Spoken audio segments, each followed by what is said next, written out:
Welcome back to the MoneyPot.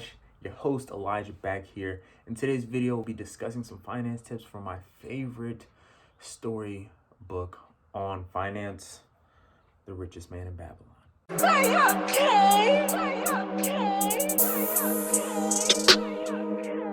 So in a few of my earlier videos, check them out if you have not already, but I did not feel I gave the full meat and potatoes of The Richest Man in Babylon and some of the stories that it gives on, how we can improve in our savings, investing, and our debt management. The Black-owned business shout out for this video is Everyday Black. You see, Everyday 365, family-owned apparel company. Shout out to the Bibs.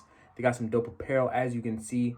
I will include a link to the website below in the description.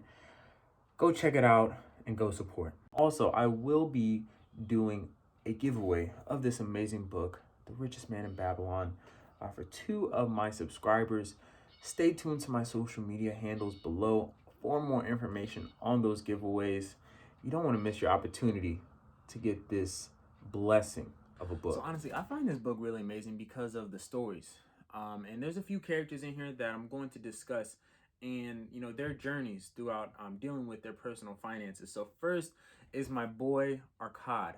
Now this is my visual representation of Arcad here. When he comes in, he's been asked by the king of Babylon to help young men and individuals within Babylon to start to improve on their personal finances. So he starts holding these lectures. Now Arcad, he comes from humble beginnings. And we know this because on page 62, his father says, I desire for you to profit from the knowledge of my mistakes and to be better than me. So, Arcad walking in there with all this swag, this sauce, the drip, talking about personal finance and really getting these individuals in Babylon together. He talks about, savings, debt management, and investing, but really from the saving side, what I really learned from Arcad was that from all thy earnings, you must keep 10% for yourself to accumulate a valuable estate.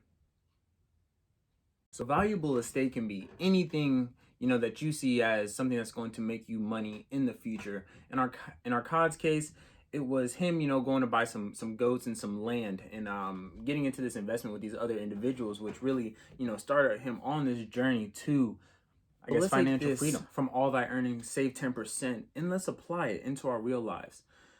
One way I've done this is to go on my phone banking app.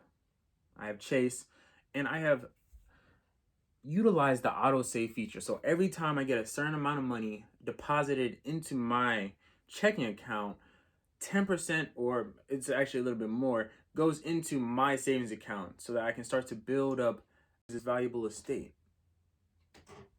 And check out some of my past videos on savings because I talk about, why it is important for us to save in our life. Dirty D word. Dead. So my favorite chapter that talks about debt management is titled The Camel Trader of Babylon. And in this chapter, we are introduced to the characters Dabasir and Tarkad. And boy, does Dabasir have a story. We're introduced first to Tarkad, who is hungry as hell. My man has not eaten in 2 days. My man is hungry. And he stumbles across Dabasir, who's very successful in what he does. And Dabasir's like, I think you owe me some money. Walk with me right now. So they go and take this journey to a place to eat. And Dabasir, he gets his fat goat leg. And Tarkad is just looking at it like, oh my gosh. Now Dabasir does have some heart in him, and he gives him a cold jug of water.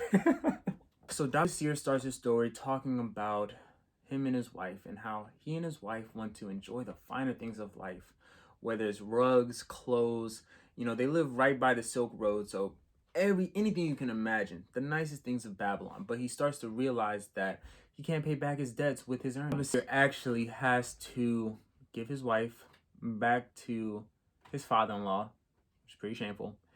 And he leaves Babylon because he can't pay his debts. And he ends up joining this gang of thieves. And they get caught. And then eventually he gets sold into slavery. That escalated quickly. I mean, that really got out of hand fast.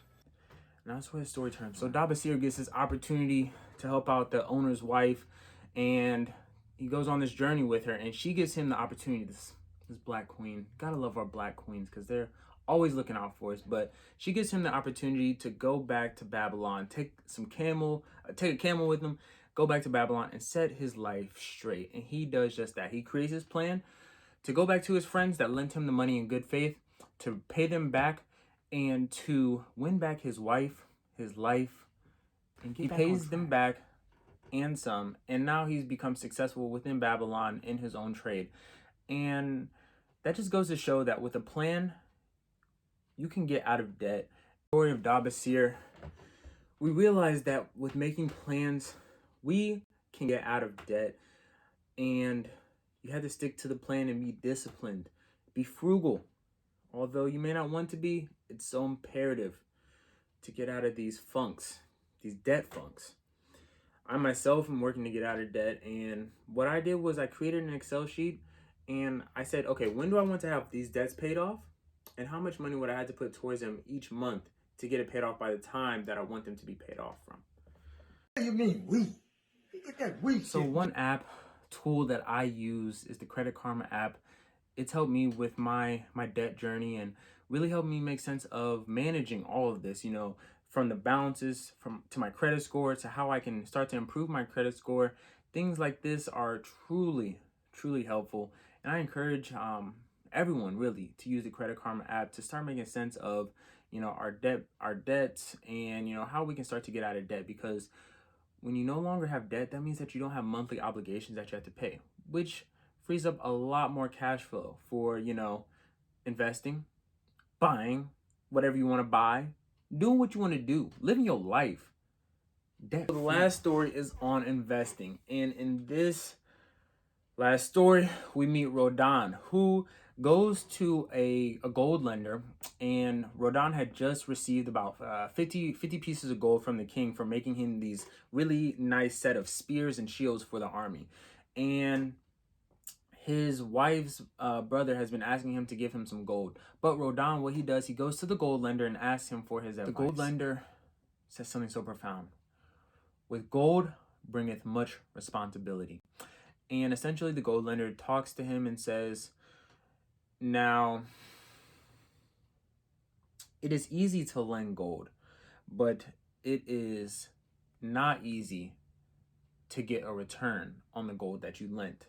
You have to ensure basically that when you are lending out the gold, that the person that you're lending the gold out to of sound investment. The thing that I really took from this chapter in the gold lender of Babylon is in the paragraph he says, seek to associate yourself with men and enterprises whose success is established, and that thy treasure can earn liberally under their skillful use, and your gold will multiply.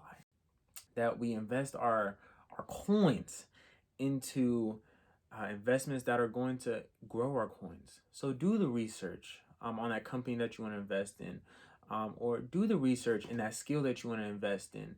Do the research, because in the description below, I'll include a link to Robinhood. I also use E-Trade to invest.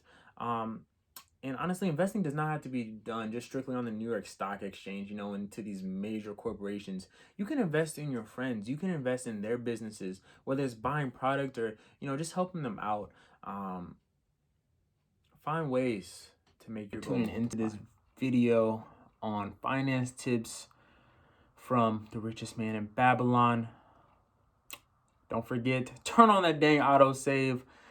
Download the Credit Karma app or some sort of app that helps you understand debt management, and find ways to make your gold multiply. Make them coins increase, okay? So if you haven't already, subscribe to my YouTube channel. Take some time, interact with the channel, throw some comments in the section. Let me know what you think about the videos. I really do appreciate all sorts of interaction and feedback. If you found something valuable in this video, please share it with your friends, your social media, whatever it may be. I really do appreciate it.